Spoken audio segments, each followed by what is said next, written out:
ತಾಲೂಕಿನ ಮಲ್ಲಾಪುರ ಗ್ರಾಮದಲ್ಲಿ ಕಾರುಣ್ಣಿಮೆ ಅಂಗವಾಗಿ ಕರಿದಿನವಾದ ಶನಿವಾರದಂದು ಇಬ್ಬರು ಹೆಣ್ಣು ಮಕ್ಕಳಿಗೆ ಕಲ್ಪಿತ ವಿವಾಹ ಮಾಡಿ ಗ್ರಾಮಸ್ಥರು ಸಸ್ಯ ಆಡುವ ಹಬ್ಬವನ್ನು ಆಚರಿಸಿದರು. ಹೌದು, ಹಿರಿಯರು ಮಕ್ಕಳಿಗೆ ಕಲ್ಪಿತ ಮದುವೆಗಾಗಿ 15 ದಿನಗಳ ಮುಂಚೆಯೇ ತೆಂಗಿನ ಚಿಪ್ಪುಗಳಲ್ಲಿ ಬೆಳೆಸಿದ ವಿವಿಧ ಧಾನ್ಯಗಳ ಸಸಿಗಳನ್ನು ಊರ ಮುಂದಿನ ಹಳ್ಳಕ್ಕೆ ತೆರಳಿ ಪೂಜೆ ಸಲ್ಲಿಸಿ ಮಕ್ಕಳಿಗೆ ಕಲ್ಪಿತ ಮದುವೆಯನ್ನು ನೆರವೇರಿಸಲಾಯಿತು.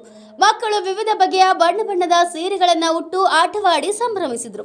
ಈ ಹಬ್ಬದಲ್ಲಿ ಗ್ರಾಮದ ಹಿರಿಯರು, ಕಿರಿಯರು, ಗ್ರಾಮಸ್ಥರು ಸೇರಿ ವಧುವರರ ಮೆರವಣಿಗೆ ನಡೆಸಿ ಗ್ರಾಮದಲ್ಲಿನ ದೇವಸ್ಥಾನಗಳಿಗೆ ತೆರಳಿ ಪೂಜೆಯನ್ನ ಸಲ್ಲಿಸಿದರು. ವಧುವರರು ಸಸಿಗಳನ್ನು ನೆಟ್ಟರೆ ಒಳ್ಳೆಯ ಮಳೆ ಬೆಳೆ ಬರ್ತದೆನ್ನುವ ನಂಬಿಕೆ ಗ್ರಾಮೀಣ ಭಾಗದಲ್ಲಿದೆ. ಹಿರಿಯರ ಮಾರ್ಗದರ್ಶನದಲ್ಲಿ ಮಕ್ಕಳೇ ಪುರೋಹಿತರು ಸೇರಿ ಮಕ್ಕಳೇ ಅಲಗಿ ಸನಾಯಿ ವಾದ್ಯವನ್ನ ನಡೆಸಿದರು. ವಿವಿಧ ಜವಾಬ್ದಾರಿಗಳನ್ನು ನಿರ್ವಹಿಸಿ ಗಮನ ಸೆಳೆದರು. ಮಕ್ಕಳೇ ಮಂತ್ರವನ್ನ ಪಠಿಸಿ ವಿವಾಹ ಕಾರ್ಯವನ್ನು ಸಹ ನೆರವೇರಿಸಿದರು. ಈ ಸಂದರ್ಭದಲ್ಲಿ ಗ್ರಾಮದ ಮುಖಂಡರಾದ ಮಾಕಾಳಪ್ಪ, ಮುದಿಯಪ್ಪ ನಾಯಕ, ಅಮ್ಮಣ್ಣ ಗೋನ್ವಾರ್, ಹನುಮಂತಪ್ಪ, ದುರ್ಗಪ್ಪ, ಡಿಡಿ, ನಾಗಮ್ಮ, ಭಾಗ್ಯಮ್ಮ ಇನ್ನು ಹಲವರು ಉಪಸ್ಥಿತರಿದ್ದರು. Venkatesh Nayak, NK24 news bureau, Sindhanur.